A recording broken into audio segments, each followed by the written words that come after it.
Party Bengal की राष्ट्रीय महासचिव की प्रदेश महासचिव लॉकेट चटर्जी जी, मंच पर ही मौजूद सांसद और राष्ट्रीय मंत्री, हम सबके बड़े भाई, पूर्व अध्यक्ष रह चुके हैं जो बंगाल बीजेपी के, वैसे राहुल दा, मंच पर मौजूद कृषक मोर्चा के अध्यक्ष माननीय महावीर सरकार जी, मेरे भाई सप्तर्षि जी जो मीडिया सेल को देखते हैं,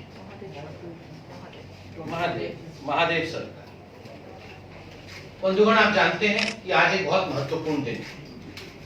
भारतीय जनता पार्टी जो 1980 में बनी और उससे पहले जनसंघ था, अंत्योदय के आधार को लेकर जो अंतिम पंक्ति पे व्यक्ति खड़ा है उसको कैसे आगे बढ़ाया जाए, इस आधार को लेकर पार्टी निरंतर आगे बढ़ते रही। और आज हमारे प्रणेता, जिनके विचारों को लेकर हम आगे चलते हैं, जिनके विचारों से यह पार्टी आगे बढ़ती है, वैसे पंडित दीनदयाल उपाध्याय जी का जन्मदिन है, उनका जन्म जयंती है। मैं आज जयंती के अवसर पर उनको कोटि कोटि नमन करता हूं और ये हम सब कार्यकर्ताओं के लिए एक बहुत बड़ा विषय है। बंधुगण, अभी कल हमने देखा कि जिस प्रकार से कोरोना के कारण बंगाल के एक बहुत बड़े विभूति डॉक्टर शेखर बासु वो भी गुजर गए। मैं उनको भी नमन करता हूं और ये बंगाल के लिए और भारतवर्ष के लिए बहुत बड़ी क्षति है। आज का मुख्य विषय, जैसे कि अभी बताया गया, फार्म्स बिल, जिसको पार्लियामेंट में रखा गया है और पार्लियामेंट में पारित होने के बाद यह अब एक्ट बनने जा रही है प्रेसिडेंशियल कंसेंट के पश्चात। पूरे देश में इस फार्म बिल्स को लेकर एक माहौल बनाने की कोशिश की जा रही है, लोगों को गुमराह करने की कोशिश विपक्षी पार्टियां, मुख्यतः कांग्रेस पार्टी और टीएमसी ये कर रहे हैं। आपने उस दिन भी देखा पार्लियामेंट में जब इस बिल को लेकर वाद विवाद चल रहा था, डिस्कशन चल रहा था, 4 घंटे लोकसभा में चर्चा हो चुकी थी और लगभग 4 घंटे राज्यसभा में चर्चा होने के पश्चात जब आदरणीय नरेंद्र सिंह तोमर जो हमारे कृषि मंत्री हैं वो अपने विषय को रखने वाले थे, उसी समय वेल में उतर करके जिस प्रकार की अराजकता की गई और खास करके डेरेक ओब्रायन द्वारा, जो कि बंगाल के सांसद हैं, यह अपने आप में बहुत ही लज्जाजनक है, बहुत ही चिंताजनक है। भारतीय जनता पार्टी डेरेक साहब के इस व्यवहार की कोटि कोटि निंदा करती है, हम निंदा करते हैं। मुख्यतः 3 ऐसे बिल हैं जिनके विषय में आज चर्चा करना है। The farmers produce trade and commerce, the farmers empowerment and protection agreement on price assurance और अमेंडमेंट ऑफ एसेंशियल कमोडिटीज। मैं इसको बहुत साधारण तरीके से रखूंगा ताकि जो बंगाल का किसान भी आज इस प्रेस कॉन्फ्रेंस को सुन रहा है वो इस पूरे विषय को समझ सके। आपने देखा होगा जब से भारत आजाद हुआ है, किसान किसान सब करते थे कि हाय किसान, किसानों को किस प्रकार आगे बढ़ाया जाए, मगर किसानों की वास्तविक चिंता कोई नहीं करता था। एक उद्देश्य इन विपक्षी पार्टियों का जो 50 साल से भी अधिक समय तक केंद्र में सरकार में रहे, उनका उद्देश्य रहा था किसी भी कीमत पर जो गरीब है उसको गरीब ही रखना है। जब गरीब गरीब रहेगा तभी जाके हमारी सत्ता चलती रहेगी, तभी जाके हम आगे बढ़ते रहेंगे। इसी उद्देश्य से चाहे वो कांग्रेस हो जिसमें ममता जी पहले थी, चाहे वो कम्युनिस्ट रूल के बाद जो तृणमूल का राज यहाँ आरंभ हुआ है, इन सबका एक ही उद्देश्य था, गरीब गरीब रहे। और यही किसानों के लिए भी था कि किसान कभी भी स्वतंत्र ना हो सके। भारत तो स्वतंत्र हो गया, 1991 में लिबरलाइजेशन ऑफ इंडियन इकोनॉमी की बात हुई, मगर लिबरलाइजेशन ऑफ एग्रीकल्चर, जो कृषि क्षेत्र है, उसके उदारीकरण के विषय में किसी ने नहीं सोचा है। आज पहली बार नरेंद्र मोदी जी की सरकार ने, जब से नरेंद्र मोदी जी प्रधानमंत्री बने 2014 के बाद से आज तक, जिस प्रकार कृषकों के लिए निरंतर उन्होंने काम किया है, जिस प्रकार उन्होंने ये बिल, उससे पहले भी कई काम ये किए, ये अपने आप में दिखाता है कि नरेंद्र मोदी जी की सरकार एक कमिटेड सरकार है जहां तक किसानों के हित का विषय है। बंधुगण, जो पहला बिल है उसके बारे में मैं आपको बताता हूं, वो मुख्यतः एपीएमसी को लेकर है। ये जो आपकी अनाज मंडी होती थी, ये अनाज मंडी को लेकर है। आप देखिए इस बिल में क्या कहा गया है। इस बिल में कहा गया है कि जो किसान होता है वो अपने प्रोड्यूस को, वो अपने उत्पादन को केवल मंडी में ना बेचे, मंडी से बाहर भी बेच सकता है।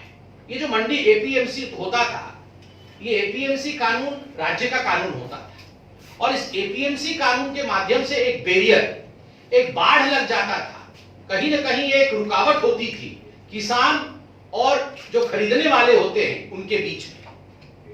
एपीएमसी एक्ट के अंतर्गत जो स्टेट का कानून होता था और किसान अपना उपज बनाता था, वो अपने उपज को लेकर अपने घर से किसी ट्रांसपोर्टेशन के माध्यम से वो एपीएमसी मंडी तक पहुंचता था, तो कुछ पैसा उसका उस आने जाने में खर्चा होता था, लेकर आएगा और अगर बिक ना पाएगा उसका माल एपीएमसी में तो उसे वापस लेकर जाएगा। तो एक तो ट्रांसपोर्टेशन में खर्चा है एपीएमसी मंडी तक पहुंचा। अब एपीएमसी मंडी में, किसी भी मंडी में, लगभग 7000 एक मंडी है पूरे देश में, आप किसी भी मंडी में जाके देखें तो 25 से 50 ऐसे लोग होंगे जिनके बीच में, जिनको आड़तिया कहते हैं, जो ये बिचौली होते हैं, उनके बीच में कंपटीशन होता था कि ठीक है कौन सबसे कम दाम में खरीद सकेगा और कौन अपना व्यवसाय अच्छा कर सकेगा। तो ये जो बिचौलिए होते थे, ये जो मिडिलमैन होते थे, ये जो आड़त होते थे, आड़तिया होते थे, बंगाली में क्या कहते थे आड़तिया? खोरे खोरे खोरे खोरे। देखिए हमको थोड़ा थोड़ा बंगाली पता है, हमें एक बंगाली जानी खोरे। तो ये जो खोरे, आप देखिए सारा का सारा बेनिफिट फोड़े को होता था, जो मिडिलमैन था, जो आड़त था, उसको ये बेनिफिट होता था, और मात्र 25-30 लोगों के बीच में ये कंपटीशन होता था। मोदी सरकार ने एक प्रावधान लाया है इस बिल में, जिसके माध्यम से जो किसान है वो किसान मंडी में भी बेच सकता है और मंडी के बाहर भी बेच सकता है, उसकी मर्जी है वो कहां बेचे। मंडी के प्रमाइस से बाहर भी वो अपने फार्म गेट, आपने सुना होगा फार्म गेट, मतलब आपकी जो जमीन है उस जमीन के बाहर का जो गेट है, आप वहां भी बेच सकते हैं, वहां भी सौदा कर सकते हैं अपने उपज का। आप वेयरहाउस में, अर्थात जहां आपने अपने उपज को संग्रहित करके रखा है, चाहे वो आपके घर में हो, चाहे आप बड़े किसान हो तो किसी और जगह पे रखा है, तो उस स्थान पर भी आप व्यवसाय कर सकते हैं किसी और के साथ। या तो आप राज्य के अंदर मंडी से बाहर किसी के साथ, आप कलकत्ता से बाहर जाके किसी भी बंगाल के और स्थान पे आप व्यवसाय कर सकते हैं, या बंगाल से बाहर भी जाना चाहिए, आप बंगाल से बाहर जाके आलू, बंगाल में जिसका उत्पादन बहुत ज्यादा होता है वो उड़ीसा में, बिहार में या झारखंड में बंगाल के जो किसान है वो बेच सकते हैं। तो आप सोचिए इससे फायदा क्या होगा? इससे फायदा यह होगा कि जो ट्रांसपोर्टेशन का खर्चा एपीएमसी तक जाने लाने में होता था वो बचेगा। दूसरा, कंपटीशन अब पूरे हिंदुस्तान में होगा, पूरे हिंदुस्तान में, वन नेशन वन मार्केट। यह पूरा देश आज एक मार्केट बन गया है, तो पूरे देश में एक कंपटीशन होगा, 500,000 लोगों के बीच में कंपटीशन होगा कि किसान का जो उत्पादन है वो कैसे सबसे अच्छे तरीके से मैं खरीद सकूं, और किसान अपना मोल भाव करके सबसे ज्यादा प्रॉफिट पाने की स्थिति में रहेगा। ऐसे में आप जरा सोचिए कि पूरे हिंदुस्तान में जब कंपटीशन होगा, ये जो आड़तियों का कमीशन होता था, वो जो टैक्स होता था, वो टैक्स से किसान प्रॉफिटेड होगा, वो टैक्स उसे नहीं देना पड़ेगा।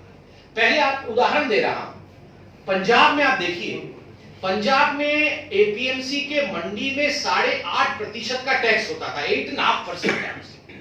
इतना टैक्स उसको देना पड़ता था किसान को अपने उपज को मंडी में बेचने के लिए। उसमें कमीशन भी होता था, उसमें स्टेट का टैक्स भी होता था, उसमें सेस भी होता था।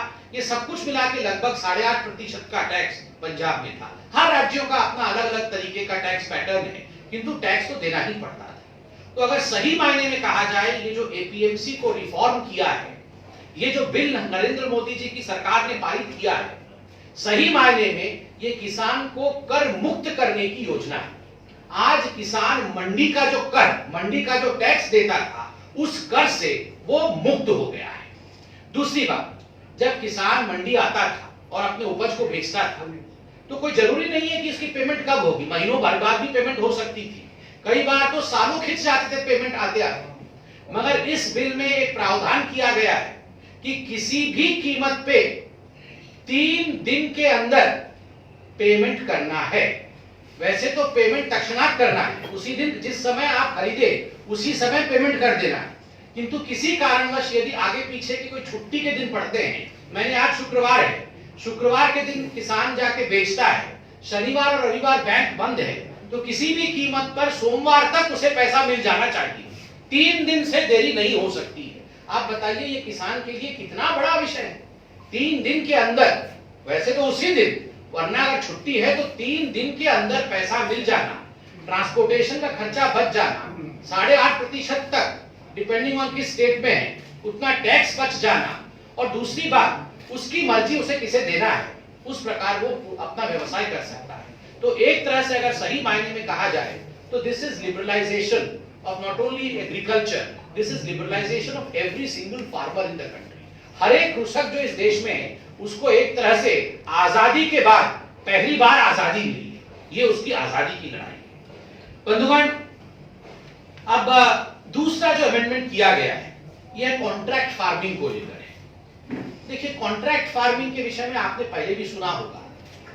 कॉन्ट्रैक्ट फार्मिंग बड़े बड़े किसान करते थे कि अच्छा पोटैटो का चिप्स बनाना है। वैसे तो राहुल जी, आप वो राहुल गांधी भी है वो आपको देख के मुझे याद आ जाए, राहुल जी हैं तो वो एक राहुल गांधी भी है। जितने इंटेलिजेंट राहुल जी है वहां उतना खड़ा कर तो राहुल गांधी जी ने एक बार कहा था कि किसान जो है वो पोटैटो चिप्स उगाता है।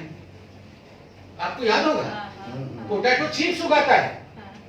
तो जिसको पता नहीं रबी खरीफ क्रॉप में क्या फर्क है, रबी का क्रॉप कब होता है, खरीफ का क्रॉप कब होता है, और पोटैटो चिप्स उगाया नहीं जाता है। पेड़ में पोटैटो चिप्स नहीं होता है, आलू से पोटैटो चिप्स बनाया जाता है।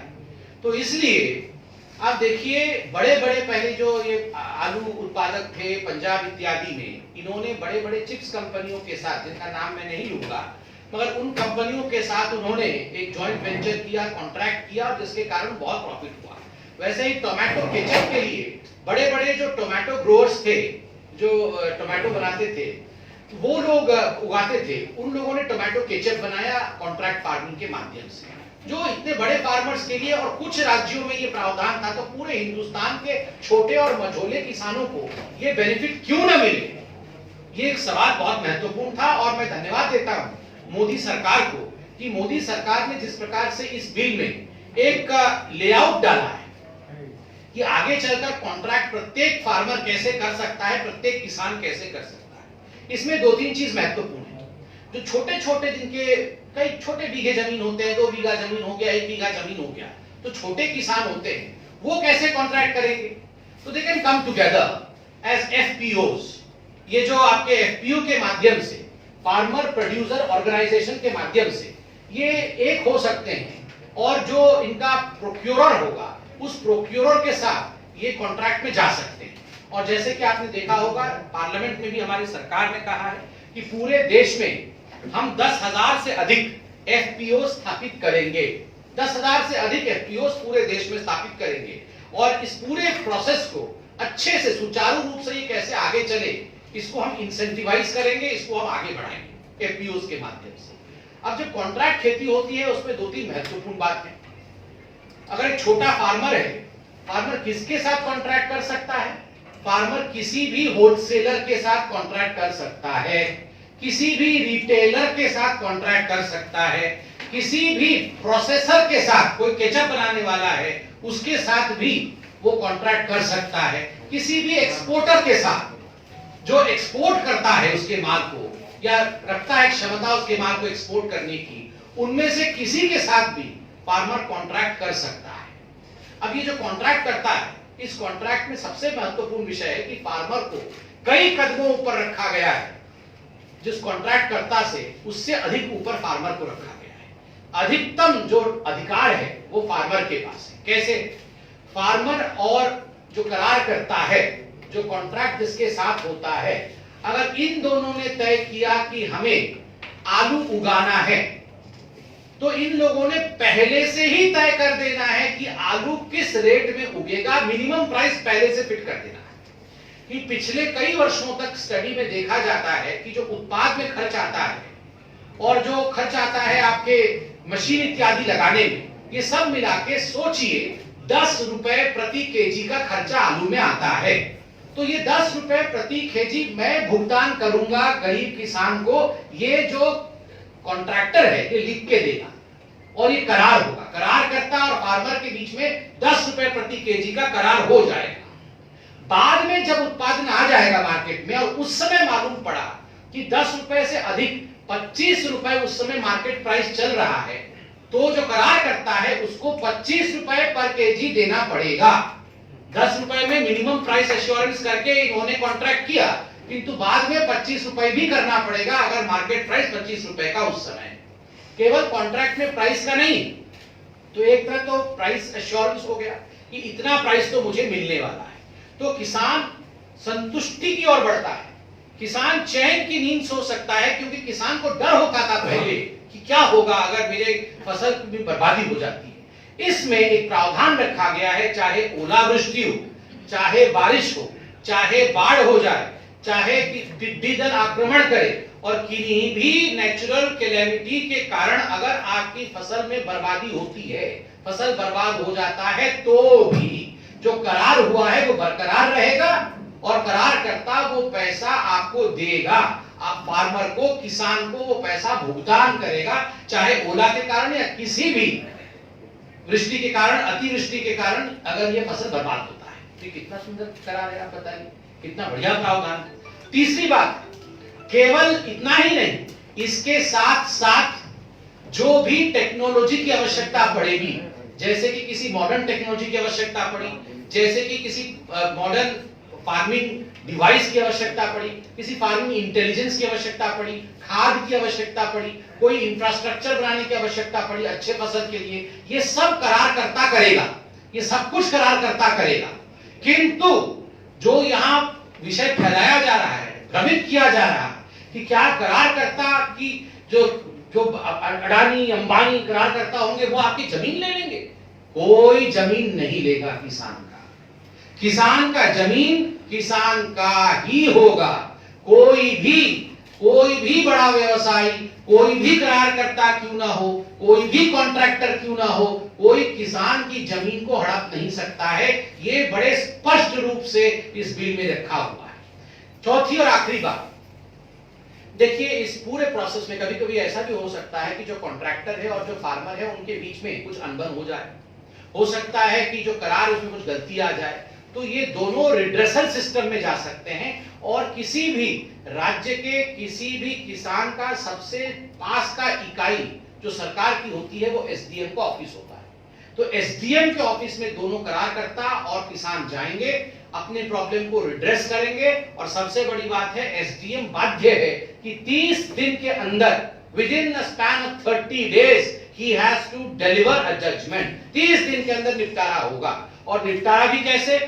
फार्मर के हक में और कॉन्ट्रैक्टर को देखते हुए ज्यादा फार्मर की तरफ टिल्टिंग होगा। कैसे होगा? अगर करारकर्ता ने, कॉन्ट्रैक्टर ने 100 रुपए खर्च कर दिए हैं फार्मर पर, उसको आपने टेक्नोलॉजी दिया है, उसको आपने खाद दिया है, उसने आपको अच्छा बीज दिया है, अगर 100 रुपए खर्च हुए हैं तो फार्मर की लायबिलिटी सिर्फ इतना है किसान की कि अगर उसके विपक्ष में सब कुछ जाता है तो उसे केवल 100 रुपए ही वापस करना है, कोई सूद वापस नहीं करना है। और जो वापस भी करना है वो अपने टर्म्स एंड कंडीशन पे वापस करना है कि मैं अगले फसल आने के बाद ही वापस करूंगा, एक साथ वापस करूंगा या इंस्टॉलमेंट में वापस करूंगा, ये सारा कुछ तय करेगा किसान। और किसान के सुविधा के अनुसार से केवल 100 रुपए जो कि करारकर्ता ने दिया था उतना ही उसको वापस होगा। और जहां तक करारकर्ता का सवाल है, करारकर्ता कोई भी इंफ्रास्ट्रक्चर बनाता है, कोई भी सहूलियत देता है किसान को, तो वो जमीन करारकर्ता का नहीं होता है। और अगर किसी प्रकार से प्रॉब्लम होती है तो तुरंत वो इंफ्रास्ट्रक्चर वहां से लेके चला जाएगा करारकर्ता, और अगर नहीं ले पाएगा तो वो जमीन के समेत किसान का हो जाएगा, वो किसान का ही रहेगा।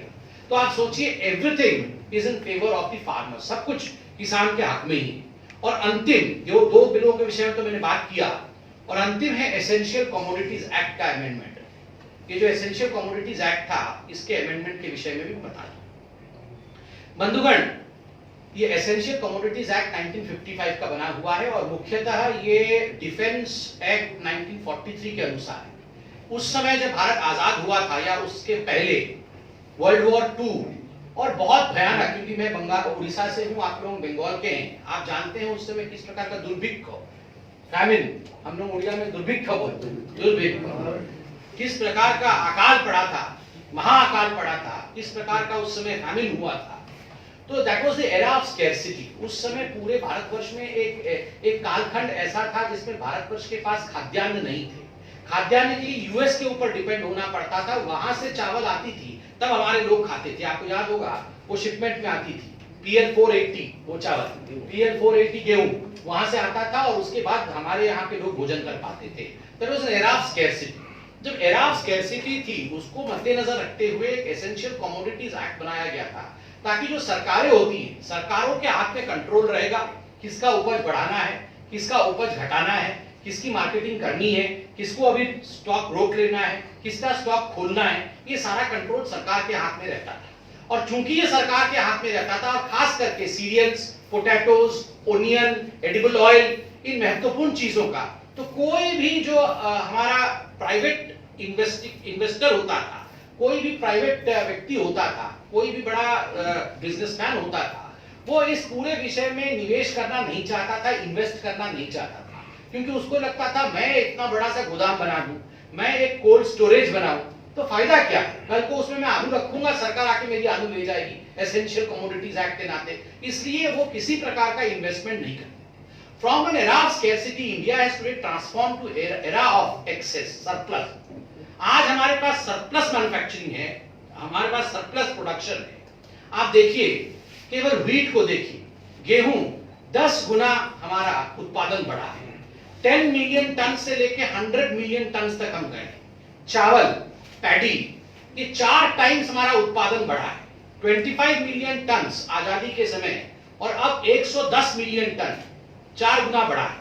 पल्सेस, दलहन और दाल जो होती है, वो 2.5 टाइम्स उत्पादन बढ़ा है, 2.5 गुना उत्पादन बढ़ गया है, और 10 मिलियन टन का पहले होता था, अब 25 मिलियन टन का होता है। तो स्वाभाविक रूप से ये जो हमने एसेंशियल कमोडिटीज एक्ट को अभी अमेंड किया है, इसमें हमने कहा है केवल और केवल एक्स्ट्रा ऑर्डिनरी सिचुएशन में, कभी एकदम दुर्भिक्ष, फैमिन या अकाल पड़ गया, कभी वॉर की सिचुएशन आ गई, कभी बहुत बड़ी नेचुरल क्लाइमिटी हो गई, तभी जाके कंट्रोल सरकार के हाथ में रहेगी, वरना सरकार के हाथ में कंट्रोल नहीं है। जिससे कि आप देखिए जो कोल्ड स्टोरेज लाइन है, इसका मैन्युफैक्चर होगा, इसका निर्माण होगा, बहुत बड़े बड़े कोल्ड स्टोरेज बनेंगे, अच्छे सड़कें बनेंगी, और एंड यूजर तक, जहां पूरा फार्म गेट है, फार्म गेट से लेकर लास्ट पर्सन तक सभी लोग लाभान्वित होंगे। ये एक स्टोरेज फैसिलिटी और इंफ्रास्ट्रक्चर में इन्वेस्टमेंट के लिए बहुत आवश्यक था। एक सवाल जो बार बार पूछा जा रहा है, बंधुओं, आपने एक चीज देखा होगा पार्लियामेंट के डिस्कशन में, कि किसी भी पॉलिटिकल पार्टी ने इस पूरे बिल के किसी प्रावधान पर आक्रमण नहीं किया कि ये प्रावधान गलत है, ये प्रावधान ठीक होना चाहिए, वो नहीं कहा। जो नहीं है बिल में, उस विषय को लेकर सवाल उठाया। एमएसपी, एपीएमसी को हटा दिया, कहां लिखा हुआ है एमएसपी हटा दिया? उन्होंने बोला कि एमएसपी हटा दिया। बिल में कहां लिखा है कि एमएसपी हटा दिया? आप बताइए, बिल में कहां लिखा है कि एमएसपी हटा दिया? या बिल में कहां लिखा है कि एपीएमसी बंद कर दिया? कहीं नहीं लिखा है। देखिए, जहां तक एमएसपी का सवाल है, पहली बार हिंदुस्तान के इतिहास में ऐसे हुआ कि रबी फसल की अभी तक बुआई नहीं हुई है, मगर रबी फसल की एमएसपी को सरकार ने अनाउंस कर दिया। खरीफ का तो कर ही दिया है, अगले महीने उसका कटाई हो, मगर एमएसपी रबी फसल जिसकी अभी तक बुआई नहीं शुरू हुई है, उसका एमएसपी कभी-कभी जनवरी तक में अनाउंस होता था, नवंबर, दिसंबर, जनवरी में अनाउंस होता था।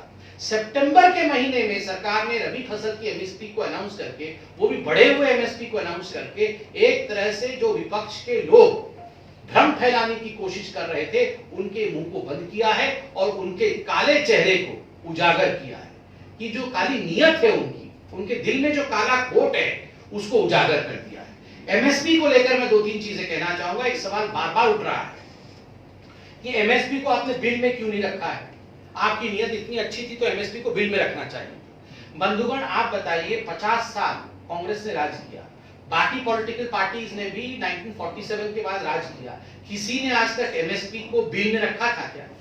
बिल में एमएसपी मेंशन था? नहीं था। क्यों नहीं था? इसलिए नहीं होता है क्योंकि MSP is an administrative decision of any government, ये प्रशासनिक डिसीजन होता है, ये कोई बिल का विषय नहीं होता है। एमएसपी अगले महीने बदल जाएगा तो क्या आप कानून अगले महीने फिर बदलोगे? फिर अगले महीने एमएसपी बदल जाएगा तो क्या फिर अगले महीने कानून में आप अमेंडमेंट करोगे? ये संभव नहीं होता है। इसलिए MSP is an administrative decision of any government. That's why no government since the inception of the first Indian government had ever brought MSP into a bill।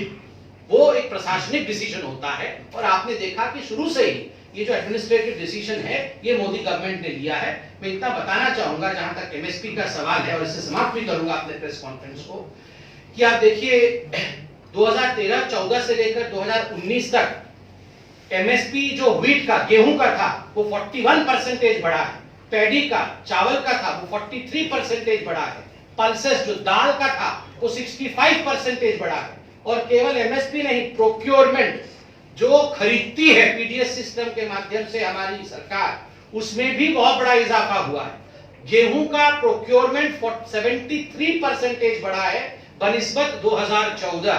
Paddy अर्थात राइस का प्रोक्योरमेंट 114% बढ़ा है बनिस्बत 2014। और ठीक उसी प्रकार दाल, पल्सेस, इसका procurement आपको जान के आश्चर्य होगा 4962%, 4962% बढ़ा है प्रोक्योरमेंट ऑफ दाल जो 2014 में था अब तक। तो ये तो हमारी प्रोक्योरमेंट और एमएसपी का हिसाब किताब।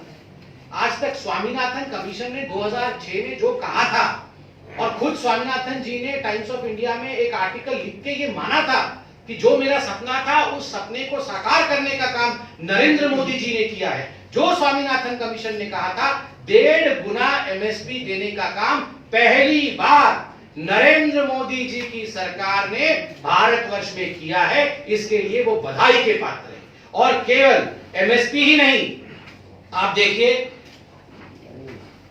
पीएम किसान सम्मान निधि, ये जो पीएम किसान सम्मान निधि है उसके माध्यम से 10.21 करोड़ किसान पूरे हिंदुस्तान में, उनको 94,000 करोड़ रुपया पहुंचाने का काम मोदी जी ने किया है।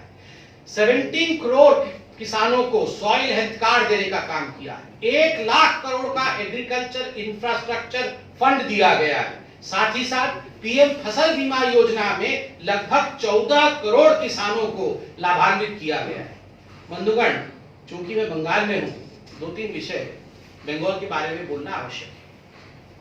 कल मैं पेपर पढ़ रहा था और उसमें मैंने ममता जी के उस वक्तव्य को देखा न्यूज के रूप में। ममता जी ने अब 2 वर्ष के बाद कहा है कि हाँ, ये जो प्रधानमंत्री किसान सम्मान निधि है मैं उसके लिए तैयार हूं, मगर पैसा मेरे पास दे दीजिए, मैं तैयार हूं। 73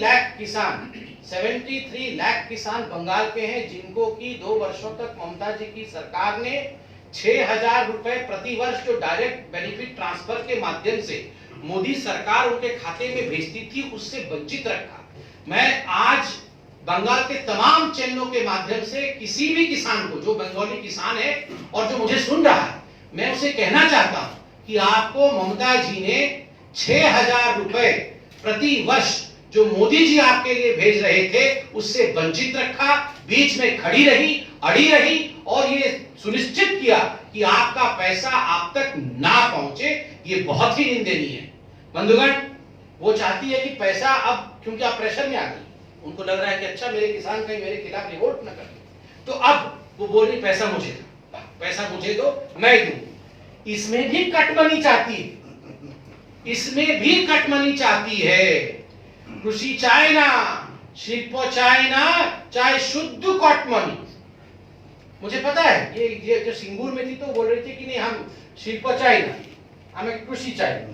मैं तो बोल रहा हूं दीदी, अपनी कृषि चाइना, शिल्पी चाइना, चाहे शुद्ध कटमनी, आपको सिर्फ कटमनी चाहिए। और अपनी कटमनी दीदी, सीएमडी, अपनी सीएमडी कटमनी दीदी, सीएमडी मतलब चेयरमैन कम डायरेक्टर नहीं, उसको तो अदालती की चेयरमैन कम डायरेक्टर है ही, उसके साथ साथ कट मनी दीदी भी है। And that is why she is demanding the centre should send money to the kitty of West Bengal government so that a huge fraction of that she would be using for her electoral funding and she would be getting electoral benefit out of it. and she will use a part of it as a cut money. This is not possible. Narendra Modi ji की सरकार ने पहली बार किसानों के जेब तक, गरीबों के जेब तक नेशनल हाईवे बना दिया है। डायरेक्ट बेनिफिट ट्रांसफर के माध्यम से कोई बीच में किसी को रोक नहीं सकता है। पैसा जिसका है उसी तक पहुंचेगा। देखिए बंधुगण, दूसरा विषय जो बंगाल में महत्वपूर्ण रहा है, बहुत दुख के साथ मुझे कहना पड़ रहा है कि जब लॉकडाउन की परिस्थिति चल रही थी उसके समय भी 15 भारतीय जनता पार्टी के कार्यकर्ताओं को मौत के घाट उतार देना, ये कहाँ की डेमोक्रेसी। लगभग 111 कार्यकर्ता हमारे अब तक मारे जा चुके हैं। ये बहुत ही दुख का विषय है। और ममता जी, जब किसी भी दूसरे राज्य में कोई भी किसान आत्महत्या करता है तो आप अपने सांसदों को भेजती हैं या आप खुद चली जाती हैं देखने के लिए। मगर मैं आज पत्रकारों से पूछता हूं, कितनी बार ऐसा हुआ है कि बंगाल के अंदर कोई कृषक बंधु आत्महत्या किया हो और दीदी तुरंत पहुंच गई हो उनके घर पे? ऐसा हुआ है क्या? क्यों? ये दोहरा मापदंड क्यों है? अन्य राज्य कृषक आत्महत्या करले यदि संगे संगे ये राज्य मिছিল करे, किंतु पश्चिम बंगे कृषक आत्महत्या करलेन तार जन्ने तिनी दुख प्रकाश करें। केमन? वाई? दूसरे राज्य में होता है तुरंत दुख प्रकाश, मगर अपने राज्य में होता है तो 1 मिनट के लिए भी मौन व्रत नहीं धारण करना, ये उचित नहीं है। बंधुगण, कोई भी सवाल हो तो आप अवश्य पूछें। पात्रा जी, आपके मुताबिक ये ना कि सब बिल जो है ये किसान के लिए लाभजनक है, तो सवाल ये है कि आपके सहयोगी अकाली दल को आप ये बात क्यों नहीं समझा सके जिन्होंने रिजाइन दिया? देखिए, जहां तक समझाने का विषय है, अकाली दल के साथ बातचीत भी की गई। अब वो समझना नहीं समझना उनका विषय है। आपको समझना होगा, जहां तक पंजाब का सवाल है, मैंने कहा 8.5% टैक्स होता है मंडी का। वहां सबसे, पंजाब और हरियाणा में सबसे ज्यादा आड़तिया होते हैं, अर्थात ये जो हमने मिडिलमैन की बात की वो सबसे अधिक होते हैं। उनकी एक अपनी राजनीति होती है। और आपने फिलहाल देखा होगा, जब से ये बिल पारित हुए, जो बासमती चावल होता है पंजाब में, उसका टैक्स सरकार ने तुरंत कम कर दिया। तुरंत बासमती चावल पर जो टैक्स लगता था उसका टैक्स कम कर दिया।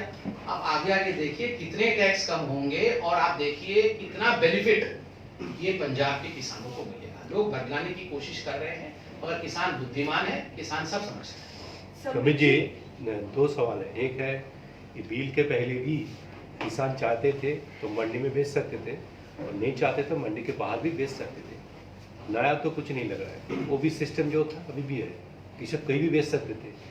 ओनली 6% एग्रीकल्चरल प्रोड्यूस जो है वो FCI द्वारा खरीदा जाता था, बाकी 94% किसान FCI के बाहर, MSP के बाहर बेचता था। दूसरा सवाल ये है, 10 रुपया आलू जो आपने कहा है कि मार्केट प्राइस जो 25 रुपीज़ होगा तो 25 से ही खरीदना होगा, ये प्रावधान बिल में किस तरह से है? क्लियर कट जो कोट ऑन कोट क्या लिखा है इसके ऊपर, ये जानना चाहता हूँ। और तीसरा चीज़ ये इसमें है कि कोई किसान का अगर डिस्प्यूट होगा तो जो SDM के पास जाएगा ना, तो सब डिविजनल मजिस्ट्रेट के पास। इसमें पंचायत और जिला परिषद को इन्वॉल्व किया है कि नहीं किया है, और किया है तो पीछे से आता हूँ। जहां तक SDM के ऑफिस के विषय में आपने कहा, मैंने इसको बहुत लेंदी नहीं बनाना था, इसलिए मैंने इसका एक पोर्शन ही आपको बताया। जब वो SDM के ऑफिस में जाएगा तो पहले 2 पंचों को इन्वॉल्व किया जाएगा, किसान की तरफ से भी और दूसरे पक्ष से। वो पंच आपस में पहले चर्चा करेंगे, और अगर एक समझौता हो जाता है पंचों के बीच में बैठ करके, तो आगे विषय बढ़ेगा। अगर पंच भी समझौते तक नहीं पहुंच पाते हैं, the panches also don't realize understanding, तब ये विषय पूरा SDM के पास दोबारा जाएगा, और दोबारा जब जाएगा तो 30 दिनों के अंदर इसका निपटारा होना अनिवार्य है। नंबर 1।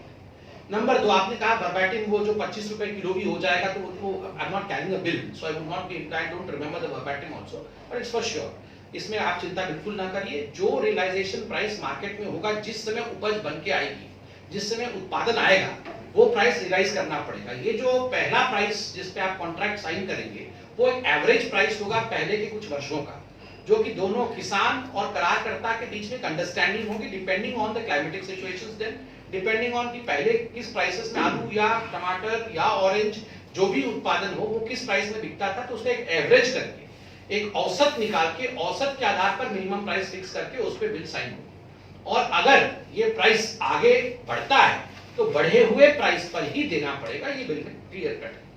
और आपने तीसरा क्वेश्चन, कुछ बिल लाने के पहले भी, बिल लाने के पहले नहीं, देखिए बिल लाने के पहले द ऑप्शन वाज कि आपको एपीएमसी में ही बेचना पड़ेगा। जो आपने कहा, आपने बिल्कुल सही फिगर दिया है कि 6% एंड 94%, 6% लोगों को तो प्रोक्योरमेंट एफसीआई और इससे होता था, पीडीएस सिस्टम से, और बाकी जो 94 आप कह रहे हैं उनको मंडी ही आना पड़ता था। मंडी आके दे हैव टू ऑक्शन, उनके प्रोड्यूस ऑक्शन होता था, ऑक्शन के माध्यम से देखिए ऑक्शन कम और फिक्सिंग होने लगा था धीरे धीरे।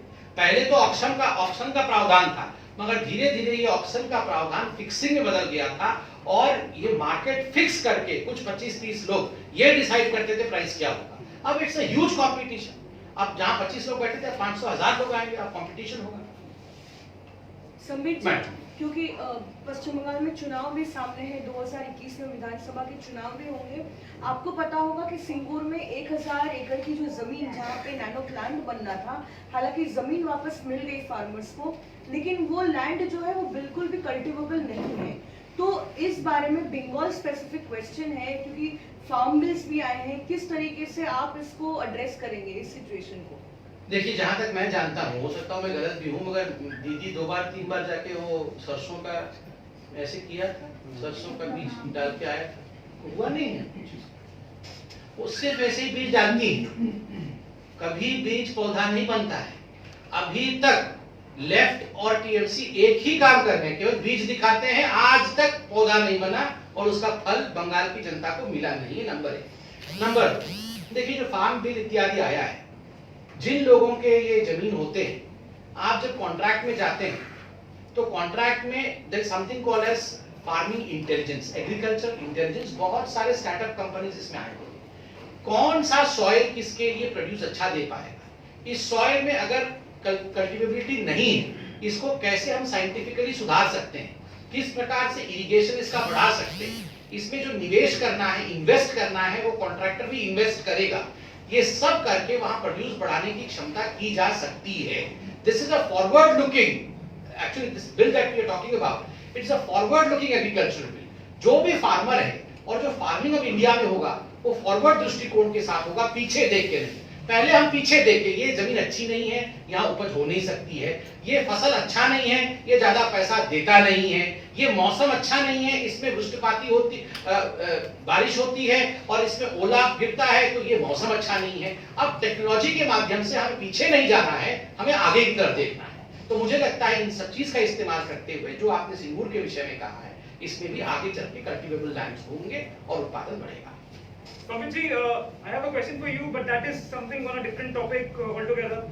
The state chief minister yesterday she announced that 50,000 sum will be given to almost all registered Durga Puja clubs. Now, how is the BJP looking at it? Because you guys have always termed her to be, doing appeasement politics for one particular community. So, how are you looking at it? She is the same Mamata Banerjee, if you would remember, who had stopped Durga Puja Visarjan because of Muharram, and not once but twice.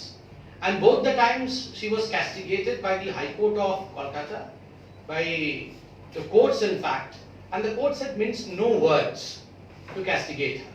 So only after that she allowed the Visarjan. Today suddenly she wants to in fact show that she is for the Durga Pujas also. Well, yes, it is a personal choice, but by now people of Bengal have realized what the truth is. अब तक बंगाल के लोग जान चुके हैं कि सच्चाई क्या है। संबित जी, मेरा एक और सवाल है, हाल ही में ही सरकार की ओर से जो हिंदू प्रीस्ट है, पुजारी के लिए भी स्टाइपेंड अनाउंस किया गया है, और ये अनाउंसमेंट होता है ठीक चुनाव से पहले, क्योंकि जो प्रीस्ट की डिमांड थी वो लंबे समय से ऑनगोइंग डिमांड सामने रख रहे थे, लेकिन एड्रेस किया जाता है चुनाव से पहले। तो इन सारी चीजों को कुल मिलाकर आप कैसे देखते हैं, क्योंकि इस बार जो है दुर्गा पूजा कमेटी को 50,000 देना, जो डोनेशन है लास्ट टाइम 25,000 था, प्लस हिंदू प्रीस्ट के लिए ये जो स्टाइपेंड अनाउंस किया गया है चुनाव से पहले, कैसे देखते हैं? देखिए, ये तो सब कोई समझ रहा है कि चुनाव से पहले ही हो रहा है। जहां तक मौलानाओं इत्यादि को स्टाइपेंड देने का सवाल था, वो स्टाइपेंड तो कब से चला आ रहा है, जब से दीदी सत्ता में आई है तब से वो स्टाइपेंड दे रही है। उस समय भारतीय जनता पार्टी ने डिमांड किया था कि